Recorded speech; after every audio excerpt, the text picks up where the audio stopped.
Bonjour et bienvenue dans le Cercle Postpartum, le podcast qui parle de postpartum. Je suis ravie de vous retrouver et pour entamer la saison 2, je réalise des épisodes en collaboration avec des professionnels experts sur les sujets des épisodes. Aujourd'hui, je te parle du portage. La première formation complémentaire que j'ai faite dans mon parcours de sage-femme a été une formation pour devenir monitrice de portage. J'ai eu la chance de faire cette formation il y a 10 ans maintenant, à l'école à porter, créée par Keren, cofondatrice de la marque Love Radius, autrefois appelée « Je porte mon bébé ». Et j'ai la chance, pour cet épisode, d'avoir son regard et sa relecture bienveillante. Alors, merci Keren d'avoir accepté sans hésiter de me soutenir pour cet épisode. Et à toi, future maman, jeune parent ou simplement intéressé par le portage, bonne écoute. Le portage est une solution simple pour se déplacer et, vive les clichés, pour pouvoir faire du rangement, du ménage, une activité avec les plus grands, travailler ou toute autre chose de la vie courante. Mais le portage, c'est bien plus que ça. De par son besoin vital de contact et de proximité, l'enfant porté est un enfant rassuré. Le nourrisson ou l'enfant en bas âge est également, grâce au portage, intégré dans la vie courante de la famille. Il voit le monde à la hauteur de celui qui le porte. Le portage permet de favoriser le sommeil, mais également d'apporter des stimulations tout en offrant à l'enfant la sécurité dont il a besoin. Pour introduire le portage, je vais commencer par les idées reçues. Et oui, j'ose dire stop aux idées transmises par des personnes qui n'ont jamais porté et qui restent sur une vision old school du maternage. Et donc, non, bébé ne va pas devenir capricieux ou réclamer les bras plus que son besoin naturel avec le portage. Le temps de portage diminue au fur et à mesure que l'enfant grandit. J'ai personnellement beaucoup porté mon aîné, et encore plus mon second enfant. À présent, ils adorent tous les deux marcher et ont chacun abandonné la poussette vers l'âge de 2 ans. Il n'y a pas de durée maximum au portage, tant que le portage répond à un besoin à un temps précis. Il n'y a pas de risque particulier. Il faut cependant surveiller la position de bébé et alterner régulièrement ses points d'appui et la position de sa tête. Non, le portage, ça n'est pas dangereux. Si tu utilises une méthode de portage adaptée et que tu respectes les consignes d'utilisation, le portage, c'est fait pour porter. Il n'y a pas de risque de faire tomber son bébé. Non, le portage ne fait pas mal au dos. Encore une fois, avec une écharpe ou un porte-bébé physiologique et un bébé installé correctement, le poids est bien réparti et s'adapte à ton centre de gravité. Et non, utiliser une écharpe de portage, ce n'est pas compliqué. Mais c'est comme tout, avec un accompagnement et des explications, c'est bien plus facile. Si tu as l'habitude d'écouter mon podcast, tu sais que j'aime bien parler un peu d'histoire. J'adore replacer les choses dans le temps et le contexte. Alors, sais-tu que le portage se pratique depuis l'époque de l'Homo erectus ? Le porte-bébé fait partie des premières inventions de l'homme avec un grand H. À l'époque, il était fait en peau d'animal et noué en sling, c'est-à-dire en bandoulière. L'homme avec un grand H, c'est-à-dire les femmes et les mères, ont dû trouver une solution pour porter leur bébé et pouvoir garder la liberté de leurs mouvements, pour la cueillette, la pêche, etc. Mais également pour protéger leur bébé du danger. Le portage est universel, on le retrouve aux 4 coins du monde, dans toutes les civilisations, dans toutes les populations. Tu peux noter que le premier landau a été créé seulement en 1700. Il était alors utilisé par les familles riches et souvent tiré par un chien ou une chèvre. Avec l'ère de l'industrialisation, c'est la poussette qui se généralise, avec, entre autres, pour conséquence, le recul du maternage. Il faut attendre les années 1970 pour que l'on redécouvre les bienfaits du portage, et notamment grâce à plusieurs pédiatres qui créent la méthode Mère Kangourou à Bogota, en Colombie. N'ayant pas suffisamment de couveuses pour accueillir les nouveau-nés prématurés ou de faible poids, ils eurent l'idée d'installer ces bébés en portage, en peau à peau sur leur mère. Quelle ne fut pas leur surprise de constater les évolutions très positives de ces enfants. Plusieurs études ont été tirées de ces travaux et cette méthode, qui est toujours d'actualité, est à présent répandue dans plusieurs pays du monde comme l'Inde ou l'Éthiopie. Depuis les années 80, le portage revient petit à petit sur le devant de la scène. Alors c'est bien beau tout ça, mais tu voudrais bien que je t'explique ce que c'est le portage. C'est tout simple. Le portage, c'est le fait de porter un bébé. Bah oui, tu portes quand tu es enceinte, c'est le portage in utero, puis après la naissance, tu portes à bras ou tu portes avec un accessoire. Et oui, même si cela peut paraître une évidence, le portage à bras, c'est le premier mode de portage actif. Les éléments à mettre en place lors du portage en écharpe ou en porte-bébé sont les mêmes que ceux pour le portage à bras. Comme expliqué dans l'épisode sur la théorie de l'attachement dans la saison 1 du cercle postpartum, le besoin de contact et de proximité pour un nouveau-né est un besoin vital et fondamental. Le portage, comme symbole de la continuité avec la grossesse, permet de retrouver les sensations de balancement de la vie in utero, ainsi que le contact, la chaleur et l'odeur. Cela offre réassurance à l'enfant. Et comme la proximité est un besoin fondamental, le nouveau-né présente dès la naissance toutes les facultés pour être porté. Et porté comme un chimpanzé et non comme un kangourou. Et oui, le portage du kangourou est un portage passif, alors que le petit homme, comme le chimpanzé, a des réflexes archaïques d'agrippement ainsi qu'une position physiologique lui permettant de faire le dos rond et de s'accroupir. Ces facultés s'adaptent exactement au fait d'être porté. Le corps du petit homme et le corps de sa mère sont faits pour le portage, le long de la colonne pour le portage dos, sur la hanche pour le portage côté et sur le ventre pour le portage de face. Il faut quand même noter qu'avec l'évolution, nous avons perdu tous nos poils. Et nous luttons encore souvent contre ceux qui nous restent. Cela ne permet plus au bébé de s'agripper au corps de l'adulte. Il faut donc de l'aide au bébé pour le portage. Le portage est accessible à tout le monde. Mais encore une fois, il est utile d'avoir quelques connaissances afin de réaliser un portage respectueux, c'est-à-dire un portage physiologique. Loin de moi l'idée de culpabiliser qui que ce soit. Tu le verras par toi-même avec quelques notions de ce qu'est la physiologie et comment la respecter. Tu seras capable de choisir une méthode de portage respectueux. Quand on parle de portage physiologique, on parle d'une méthode de portage qui permet de répondre aux besoins physiologiques du bébé. La posture de l'enfant est la plus naturelle possible et suit son évolution morphologique. Je te laisse peut-être un peu perplexe, surtout si tu n'y connais rien en portage. Alors maintenant, je vais t'expliquer un petit peu les avantages du portage. Le portage est avant tout pratique. Il permet de libérer les mains du porteur et de lui apporter de l'autonomie. Le portage bien positionné permet à l'enfant de relâcher ses muscles, et cela l'apaise et le sécurise. Le portage permet également de calmer les pleurs d'un nouveau-né. Je peux même te dire que cela a été prouvé scientifiquement. Cela favorise l'endormissement et le sommeil du nouveau-né. Le portage permet à l'enfant de participer activement au monde et cela stimule son développement. Le portage favorise et stimule également l'allaitement maternel et il bénéficie des mêmes avantages que le pot à pot. C'est-à-dire qu'il permet la régulation de la température de l'enfant, la diminution de son rythme cardiaque ainsi que de sa respiration. Le positionnement à la verticale aide à soulager les reflux et l'échange de chaleur permet d'aider pour les coliques. Le portage physiologique est également utile dans la prophylaxie de la dysplasie des hanches ainsi que la plagiocéphalie. Côté porteur, le portage augmente la confiance des parents dans leur capacité à s'occuper de leur enfant. Et cela favorise le développement du lien parent-enfant. Alors, si avec tout cela, tu n'es pas convaincu des bénéfices du portage, je ne sais pas trop quoi rajouter. Ah si, je peux encore te dire que le portage s'adapte à tous les nouveau-nés, y compris et encore plus pour les prématurés, mais aussi pour les enfants porteurs de handicap. Il peut se pratiquer en famille, mais également en milieu hospitalier, en crèche, etc. Il existe différents moyens de portage. On l'a vu juste avant. La première méthode de portage, c'est bien sûr les bras.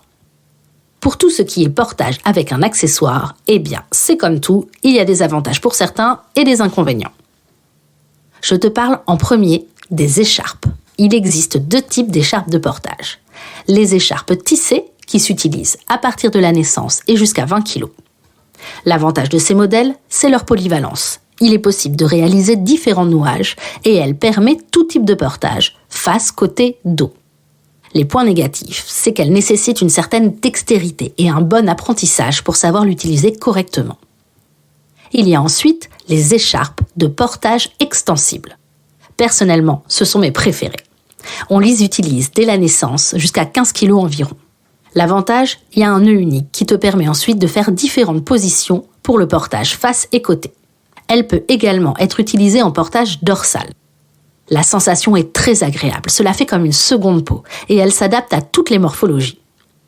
Le petit point négatif, c'est qu'elle peut tenir chaud l'été. Elle nécessite également un apprentissage. Il existe ensuite ce qu'on appelle un sling. C'est une sorte de hamac qui se porte en bandoulière. Il peut être utilisé dès la naissance. Son avantage est qu'il est très facile d'utilisation et rapide d'installation. Le point négatif, je dirais, qu'il est plus pour du portage d'appoint et qu'il peut être plus fatigant à cause de sa position asymétrique qui peut entraîner quelques douleurs au dos. Il s'utilise uniquement pour le portage de face et de côté. Je te parle maintenant des porte-bébés préformés. J'insiste sur l'importance de choisir un porte-bébé physiologique. Suivant les modèles, il peut être utilisé dès la naissance jusqu'à 20 kg. Il est facile d'utilisation et s'adapte à toutes les morphologies. Mais le point négatif, c'est que si plusieurs personnes l'utilisent, il faut refaire les réglages à chaque fois. Et je souhaite citer les sacs à dos de randonnée, qui ne s'utilisent pas avant 1 an et qui peuvent porter jusqu'à 5 ans facilement. Pour qu'ils soient physiologiques, il est important qu'il y ait des étriers afin que les jambes de bébé ne pendent pas et qu'il puisse être assis sur sa base. Ils ont l'avantage de pouvoir se poser pour installer bébé et d'être enfilés comme un sac à dos ensuite. Bon, si tu es un peu perdu dans tous ces modèles et les différentes marques qu'il existe pour chacun de ces modèles, voici à présent les critères indispensables à vérifier pour savoir si la position de bébé est physiologique dans ce moyen de portage. Il est primordial que bébé ait une bonne posture, c'est-à-dire une posture d'enroulement sur son axe bien aligné. Ok, ce n'est pas clair, je vais m'expliquer. Le bassin et les épaules doivent être parallèles. Les membres supérieurs rassemblés. Il faut maintenir bébé sur sa base, c'est-à-dire sur ses fesses. Les genoux sont fléchis à la hauteur du nombril. Bébé est assis profondément, le bassin est basculé vers l'avant et le dos est arrondi. Il forme un C. Bébé est assis sur ses fesses et pas sur ses pieds. L'axe de la hanche, du genou et de la cheville est respecté. La position de la tête est dans l'axe de la colonne. Donc le menton n'est pas sur l'épaule, l'oreille n'est pas sur l'épaule non plus, et il n'y a pas de bascule de la tête en avant ou en arrière. Il est important de noter que la position des genoux change après 3-4 mois, avec une meilleure ouverture des hanches. Cela correspond au moment où ton bébé est capable d'attraper ses pieds quand il est allongé sur le dos. Avant cela, l'écharpe de portage ou le porte-bébé ne doit pas passer entre les cuisses et suspendre bébé. Oui, avant ces fameux 3-4 mois, bébé n'est pas physiquement en mesure d'écarter les hanches suffisamment. Il faut donc qu'il soit regroupé en position de grenouille. Tu sais que je parle dans ce podcast sans langue de bois. Alors, je dis oui au modèle de porte-bébé physiologique et non aux autres. Je l'ai déjà dit, mais j'aime le rappeler. Ce n'est pas parce qu'une marque est très connue et répandue dans le monde qu'elle est bien. Je suis toujours interpellée quand je vois dans la rue des bébés en porte-bébé soutenus par l'entrejambe, bras et jambes ballants face au monde en hyperstimulation. Ce mode de portage passif n'est pas physiologique et peut même être dangereux. Il peut entraîner un mauvais développement de la colonne vertébrale. Il augmente le risque de dysplasie des hanches et peut en présenter un certain inconfort pour l'enfant. Bref, je reviens à mes moutons, enfin, à mes bébés portés. Le portage se pratique dès la naissance et jusqu'à ce que bébé préfère explorer le monde ou que le porteur n'arrive plus à porter. On peut porter bébé en position ventrale ou ventrale décentrée dès la naissance. Lorsque bébé commence à regarder un peu partout et vouloir explorer le monde, on peut passer à une position sur le côté. Cependant, ce mode de portage peut vite être inconfortable de par le déséquilibre du poids et donc plus à privilégier en méthode d'appoint. À partir de 6 mois, bébé peut être porté sur le dos. Ce portage est souvent plus haut et lui permet de voir le monde autour de lui. Il est également plus facile de porter sur le dos avec l'augmentation du poids de bébé. Comme pour le sujet du couchage de bébé dans le cadre de la prévention de la mort inattendue du nourrisson, que tu peux également retrouver en épisode dans la saison 1, je suis intransigeante sur les points suivants. Lorsque l'on porte un bébé, il y a des règles de sécurité à respecter. La première règle est qu'il faut observer son enfant régulièrement. On vérifie que les voies respiratoires soient dégagées, ventilées et visibles. On le vérifie à l'installation et régulièrement au cours du portage. Et pour cela, il suffit de voir si tu peux passer 2 doigts entre le menton et le buste de bébé. Et si tu vois, son nez et sa bouche. La tête de bébé doit toujours rester dans l'axe de sa colonne. En écharpe de portage, il faut que celle-ci soit bien réglée. Je constate souvent que les parents ont peur de trop serrer l'écharpe et à l'inverse, elles sont trop souvent lâches. L'écharpe doit être contenante. Tu ne dois pas avoir besoin de mettre les mains sous les fesses de ton bébé parce que tu as la sensation que bébé ne tient pas dans l'écharpe. De même, en écharpe, on ne couvre pas totalement la tête avec un pan de l'écharpe. Bébé doit pouvoir tourner sa tête à sa guise et vous devez être capable de voir son nez et sa bouche. La tête de bébé, justement, doit être à hauteur de bisou. J'aime beaucoup cette expression parce qu'elle est vraiment parlante. Cela veut dire que bébé ne doit pas avoir la tête trop haut avec la tête à hauteur de votre épaule, ni trop bas avec sa tête à hauteur de votre nombril. Je caricature un peu, mais c'est courant de voir des situations semblables. Si vous portez bébé, après une tétée ou après un biberon, et surtout s'il a du reflux, on le porte en position verticale. Dans l'écharpe de portage particulièrement, mais aussi en porte-bébé, on habille bébé comme si on était à l'intérieur, comme si on était à la maison. On couvre les extrémités, c'est-à-dire la tête, les mains, les pieds, et si dehors il fait vraiment froid, il existe des manteaux de portage qui s'adaptent aux porte-bébés et aux écharpes. S'il y a du vent ou on a point, il est toujours possible de mettre une petite couverture entre les pans de l'écharpe ou sur le porte-bébé. Allez, je te rajoute encore 3 points de vigilance. L'écharpe ne remplace pas un siège auto. Donc en voiture, on n'a pas bébé en écharpe ni en porte-bébé. Il ne faut pas dormir avec son bébé en écharpe ou en porte-bébé. Les risques sont d'écraser son bébé et de ne pas pouvoir surveiller sa respiration. Et on reste vigilant au volume de bébé lorsqu'il est porté. On fait attention aux portes et au passage. Voilà, je pense t'avoir livré une grande partie de la théorie du portage. Le portage répond à un réel besoin de proximité du nouveau-né et entre dans une démarche de maternage. Il peut paraître un peu complexe en première approche, mais dès que tu as compris le fonctionnement, il devient une seconde nature. Si tu as d'autres questions, et si tu veux en savoir plus sur le portage, je t'invite fortement à contacter une monitrice de portage. Assister à un atelier de portage pour les parents permet de tester le matériel et de se familiariser et de choisir la méthode de portage qui vous plaira.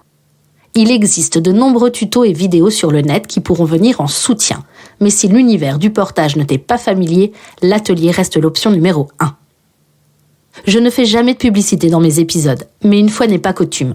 Je t'incite donc à te renseigner et découvrir la marque Love Radius, qui propose plusieurs écharpes de portage, ainsi qu'une écharpe sans nœud et 2 porte-bébés préformés physiologiques. C'est une marque française qui a été précurseur dans le respect de la physiologie du portage, mais aussi dans la place de la parentalité au travail et le bien-être au travail. Je ne suis pas rémunérée pour en parler, mais j'ai personnellement testé tous leurs porte-bébés avec mes enfants. C'est testé, validé, approuvé. Merci pour ton écoute. Si le contenu de l'épisode t'a plu, tu peux découvrir la première saison du Cercle Postpartum disponible sur toutes les plateformes d'écoute, ainsi que sur YouTube. Pour ne rater aucun épisode, n'oublie pas de t'abonner. Et pour soutenir mon travail, pense à laisser 5 étoiles et un commentaire pour m'offrir plus de visibilité. Tu peux suivre toute l'actualité du Cercle sur Facebook, Instagram et LinkedIn. Je suis Anne-Charlotte Schmitt. J'ai écrit cet épisode avec le soutien et la collaboration de Keren, Formation Portage. J'ai également réalisé cet épisode sur une musique de Guillaume Coindé. Je te dis à bientôt et bon postpartum à toi.